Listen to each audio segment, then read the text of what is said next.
Mesdames et messieurs, bonsoir à tous et bienvenue dans cette édition d'information. Médiation réussie du professeur Alpha Condé dans le dénouement de la crise post-électorale en Gambie. Après 22 ans, Yaya Jammeh accepte enfin de quitter le pays en cédant le pouvoir au nouvel élu Adama Barrow. Les modalités du départ de l'ex-homme fort de Gambie pour la Guinée équatoriale ont été négociées samedi dans la capitale Banjul. Sanassi Keita. Vendredi 20 janvier 2017, c'est le premier tête-à-tête avec Yaya Jammeh. La rencontre dure près de 5 heures. Une pause dans la journée avant de relancer les pourparlers à 21 heures. Cette fois pour 2 heures de discussion. Objectif, négocier les modalités du départ du président Yaya Jammeh du pouvoir. Une mission de la CEDEAO conduite par le président de la République, professeur Alpha Condé, avec le soutien surtout des dirigeants du continent. Dernière chance pour une gestion pacifique dans la crise gambienne. Le président guinéen obtient enfin le départ de Yaya Jammeh qui renonce au pouvoir et accepte de s'exiler en Guinée équatoriale.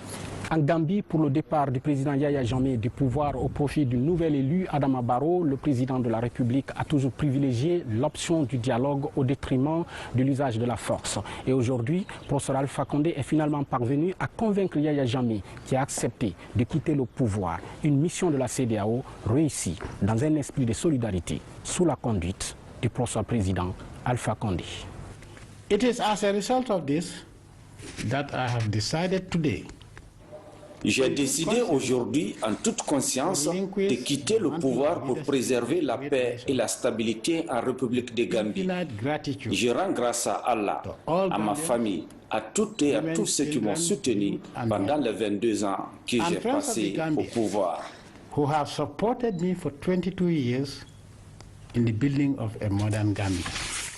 Chaude poignée de main entre professeur Alpha Condé et Yaya Jammeh, signe de reconnaissance d'un dialogue franc et sincère en vue d'un dénouement heureux de la crise. D'abord, je suis très ému de la dignité et vraiment du sens d'honneur de son pays dont le président a fait preuve. Ce n'est pas facile et je lui suis très reconnaissant parce qu'il a montré qu'il aime l'Afrique, qu'il aime son pays, qu'il aime son peuple. Parce que même verser un sein d'une seule personne, quand on est président, on ne doit pas le souhaiter. Et j'espère que l'histoire lui rendra raison. Parce qu'aujourd'hui, beaucoup de gens ne comprennent pas. Mais je crois qu'il nous donnera raison un jour, parce qu'il a beaucoup travaillé pour son pays. Et je pense qu'un jour, le peuple lui rendra hommage. En tout cas, il a fait preuve d'une très grande dignité. Et je suis très touché, je suis très reconnaissant. Et je ne l'oublierai jamais. En cédant donc le pouvoir à Adama Barrow, Yaya Jammeh rassure ses compatriotes avant de quitter son pays après 22 ans au pouvoir. First of all, I want to thank my brothers. J'aimerais remercier mes frères qui sont les véritables amis de la Gambie, qui sont venus travailler avec nous pour trouver une solution pacifique. Il n'a pas dormi, je pense, pour plus de 48 heures. Il était à Davos, ensuite il est venu en Gambie et il est resté avec nous jusqu'à ce que tout soit conclu et il passera la nuit en Gambie. Et cela démontre que ce sont nos véritables amis. C'est en période de difficulté que vous reconnaissez vos véritables amis. Et les faux amis aussi, vous les reconnaissez quand vous êtes dans une certaine situation. J'aimerais aussi remercier Chambas. Là, c'est la deuxième fois que l'on se rencontre.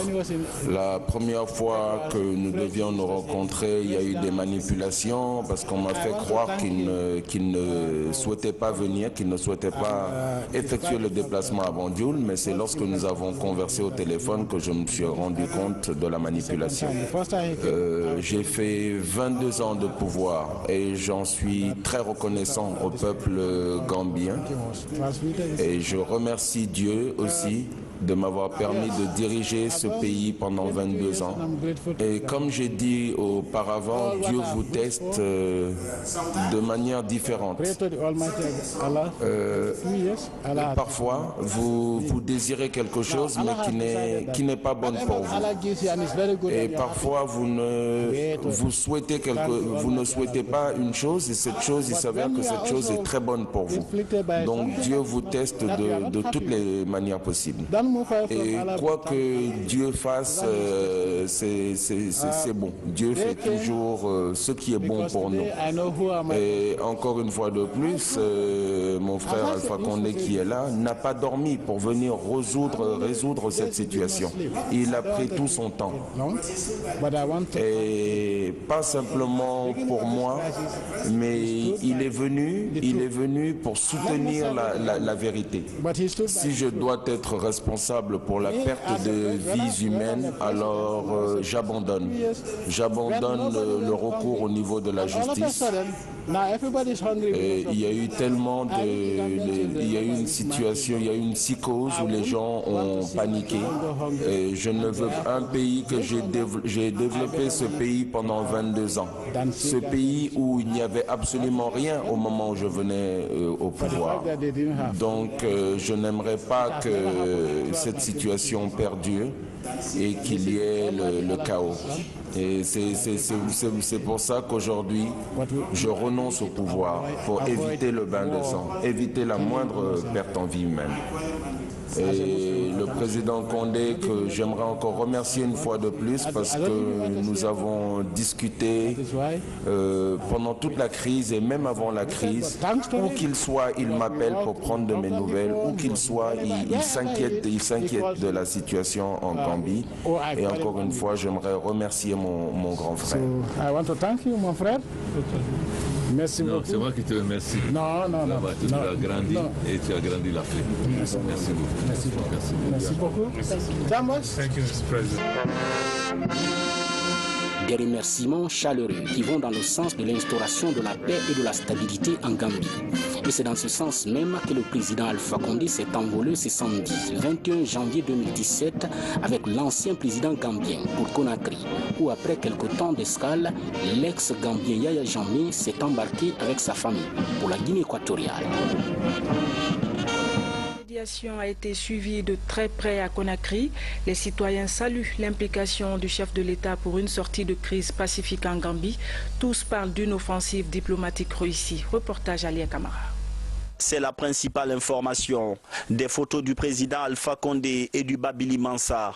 Des milliers de likes, des centaines de partages et des commentaires qui se succèdent pour souligner la bonne diplomatie du président guinéen. Dans les rues de Conakry ce dimanche, les citoyens partagent cette belle victoire de la force des arguments sur une offensive militaire. En tant que Guinéens, nous sommes plus que fiers. Fiers de ce qu'il vient de réussir.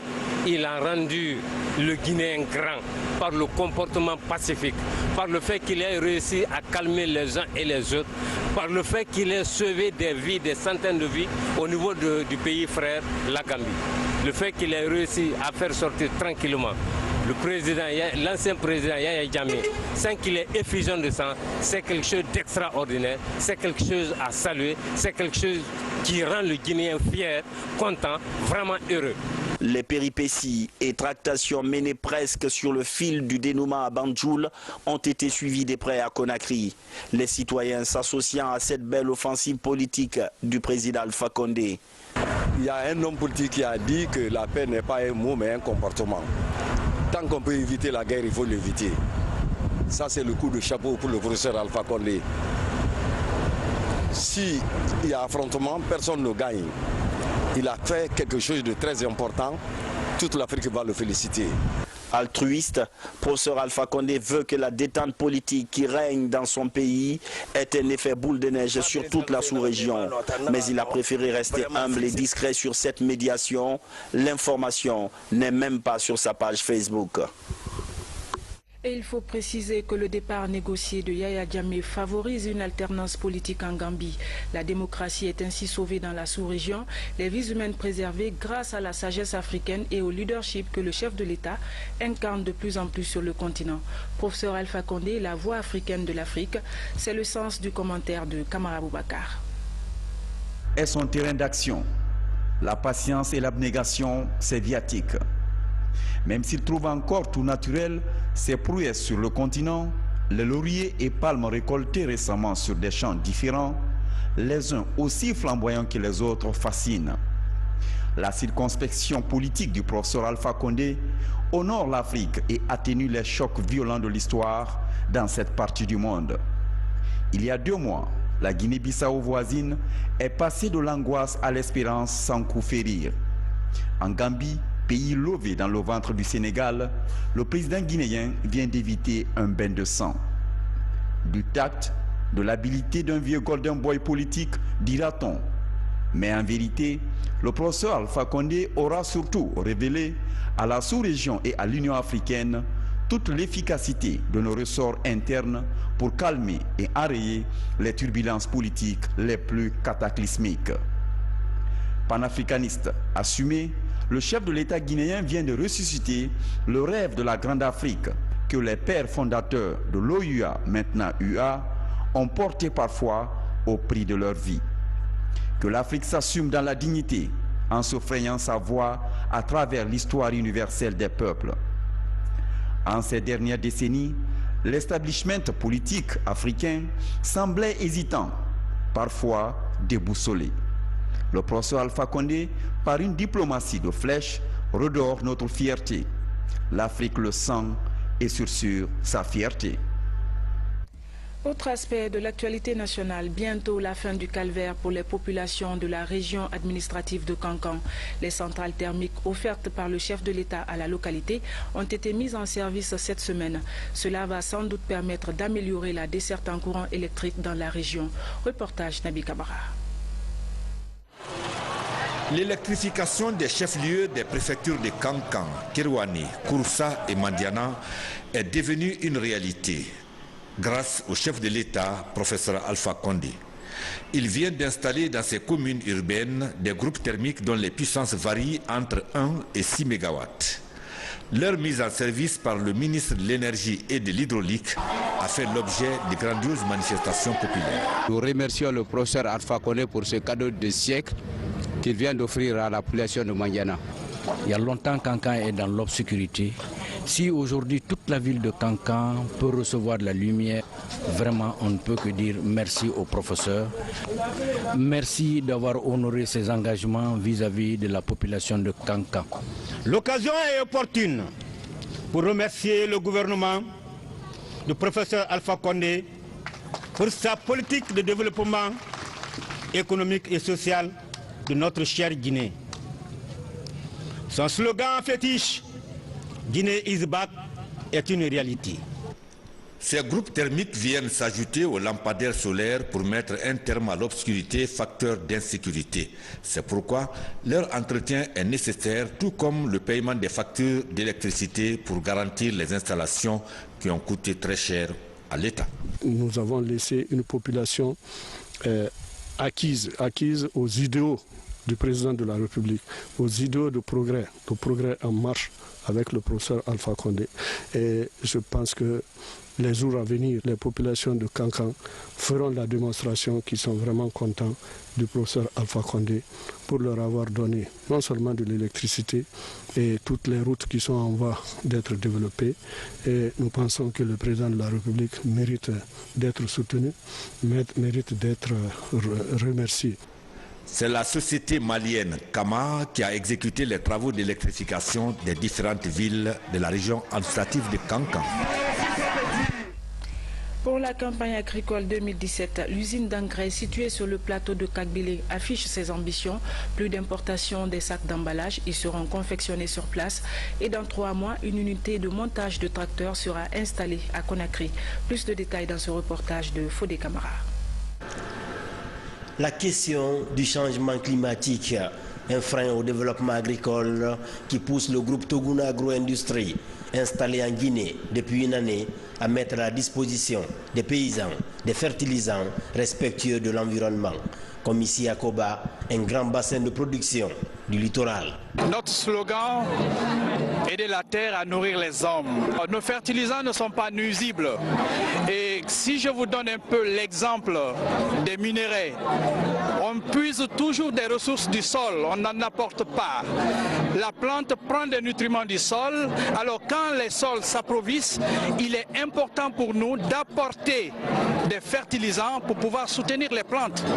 Cet engagement en faveur de la protection de l'écosystème et la promotion du monde rural améliore les rendements par un système de fertilisation et de restauration des sols scruté à la loupe pour sauvegarder l'écosystème en proie à toutes sortes de menaces de bouleversement du calendrier agricole qui empêchent les paysans de disposer des intrants à temps. Nous espérons commencer la production à partir de fin février. Et à partir début mars, nous voudrions faire la production pour desservir un peu les parties plus lointaines comme la forêt où la pluie commence très vite. L'expertise de ce type de fertilisation proche de l'environnement est acquise grâce au partenariat avec des sociétés de renommée internationale qui mettent à la disposition de l'usine d'engrais de Guinée des matières premières susceptibles de respecter les normes de développement durable. On a déjà construit la maison, bientôt on peut fabriquer des sacs en Guinée ici. Ce n'est plus la peine, il faut commander. On doit installer une usine montage de tracteurs en Guinée maintenant. Ça pose très bien. Si ça ne marche pas, est-ce qu'on peut installer dans ça? On a déjà commandé, dans 3 mois, on va commencer à trouver l'intention en train de monter à calculer là-bas. Avec cette nouvelle politique de proximité développée par les autorités de Toguna Agro-Industrie, la carte de fertilité des sols du trio Guinée, Libéria, Sierra Leone va s'élargir. Un programme de développement agricole durable en adéquation avec les actions de lutte contre la faim du Fonds international de développement agricole, une des spécialisées des Nations Unies. Remise de dons au ministère de l'Administration du Territoire et de la Décentralisation. Il s'agit d'un lot de matériel informatique et d'un véhicule offert par l'Union européenne et l'UNICEF. Le geste s'inscrit dans le cadre de la réforme et de la modernisation des faits d'état civil en Guinée. Le point avec Mohamed Lamine Camara. Dans la plupart des services d'état civil du pays, le système traditionnel d'enregistrement des actes de mariage, de naissance et de décès est toujours d'actualité. Le manque d'outils informatiques performants pour les enregistrements et archivages est le principal handicap. Pour permettre à certains services de s'adapter à l'ère du numérique, l'UNICEF et l'Union européenne ont offert ce lot de matériel au ministère en charge de l'état civil. Il est composé de kits informatiques et d'un véhicule de marque Toyota. Nous restons convaincus que ce premier lot de matériel, ainsi acquis par la Direction nationale de l'état civil, améliorera à coup sûr la mise en œuvre du projet de modernisation du système d'état civil et sera utilisé à bon escient de nature à contribuer substantiellement au renforcement des capacités logistiques et au respect des droits des enfants, des femmes, des familles et des communautés. Cet important lot d'équipement est destiné à la Direction nationale de l'état civil et au centre d'enregistrement de la région de Zérékouré. Un geste qui vient renforcer les stratégies de réforme du secteur. Tout l'espoir que suscite, n'est-ce pas, l'avancée de ce secteur-là en termes de fiabilisation de l'état civil dans notre pays. Et pour qu'on y soit, les mots d'accord ont leur valeur.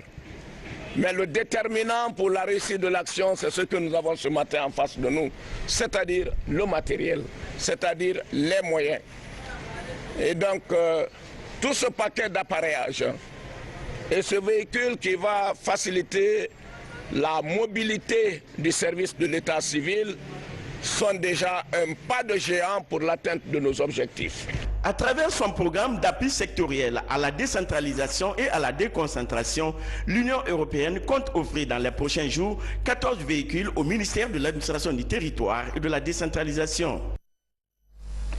L'année 2017, année de tous les défis au ministère de l'Enseignement technique, de la formation professionnelle, de l'emploi et du travail. En effet, les cadres réunis autour du chef de département à l'École nationale des arts et métiers ont réaffirmé leur détermination à qualifier davantage la formation professionnelle guinéenne et à poursuivre les réformes engagées depuis les 3 dernières années. Reportage Komara Moussa. Cette année, le département de l'enseignement technique professionnel affiche de grandes ambitions pour booster le secteur. La création d'emplois, l'accélération du processus d'autonomisation des femmes en milieu rural et périurbain, le renforcement du dialogue social et de la sécurité sociale sont au nombre des axes prioritaires. Nous devons être prêts à affronter au cours de cette année nouvelle et des années qui vont suivre de nombreux défis en termes d'amélioration de la qualité de nos formations à travers une meilleure adéquation avec les besoins du marché de l'emploi en termes de formation continue, de perfectionnement, de modernisation de l'apprentissage, d'un appui plus efficace au secteur informel et une meilleure politique de l'emploi. Ces 3 dernières années, l'enseignement technique en Guinée a connu une évolution spectaculaire en dépit de la faiblesse du budget alloué. Plusieurs infrastructures sont en chantier pour agrandir la capacité d'accueil. L'employabilité des jeunes est améliorée. Nous mesurons à sa juste valeur le chemin parcouru.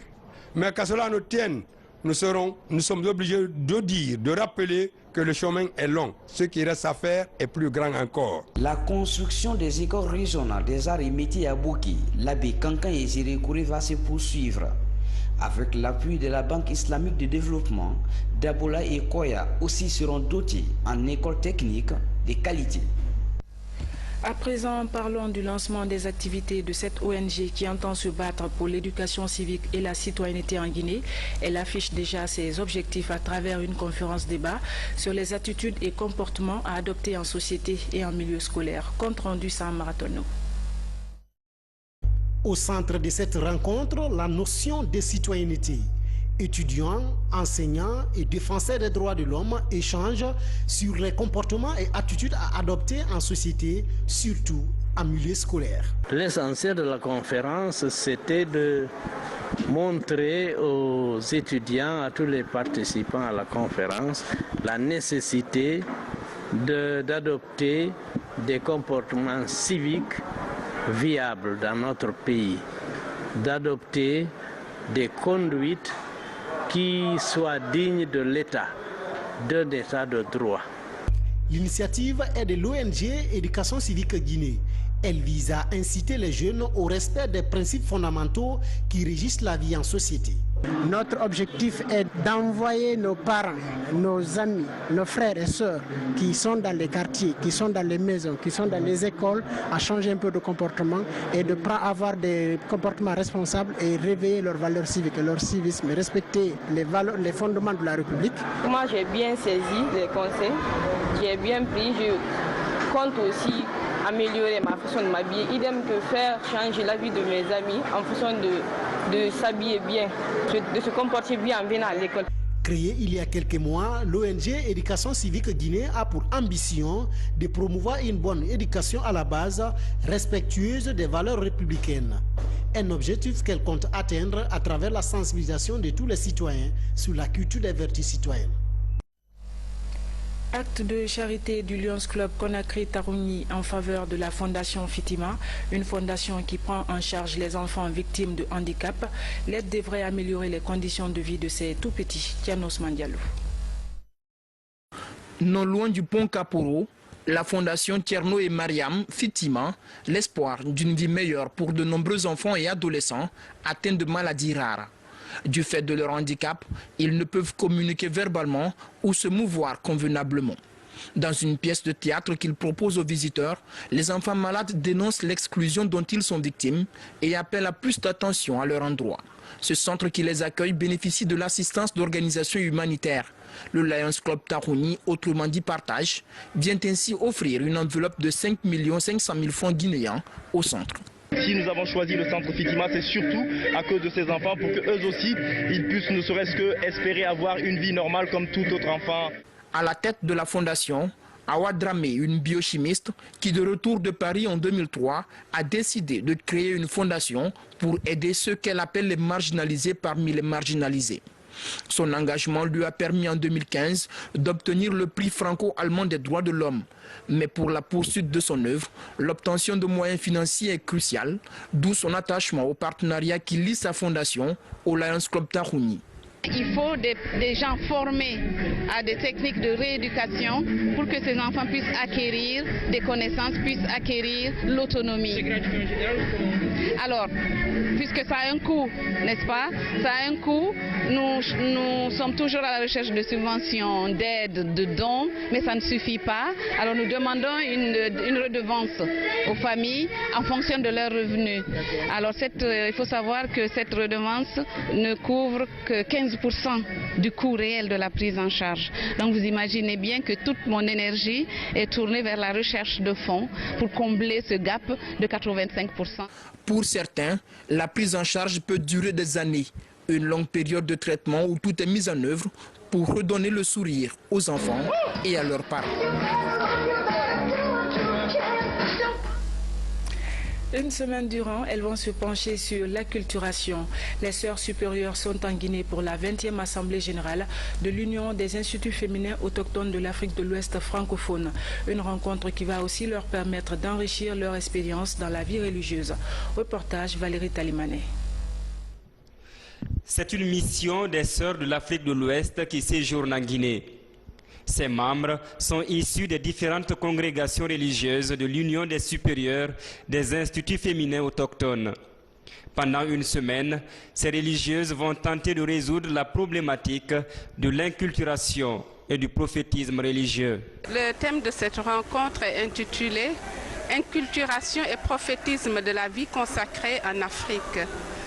Il s'agit pour nous de voir comment inculturer l'Évangile, c'est-à-dire quelles sont les valeurs que nous pouvons prendre de nos cultures pour enrichir la vie consacrée et l'évangélisation, mais aussi quelles sont les valeurs à évangéliser. Donc évangéliser nos cultures et voir qu'est-ce que nos cultures peuvent apporter à l'Évangile. Cette 20e Assemblée générale de l'Union des supérieurs majeurs des pays francophones d'Afrique de l'Ouest vise à trouver les voies et moyens pour améliorer le service au sein de l'Église. C'est pour nous entraider, pour vivre ensemble notre commune vocation qui est la vie religieuse et trouver ensemble aussi les moyens pour que cette vie consacrée soit mieux connue et mieux vécue en Afrique de l'Ouest.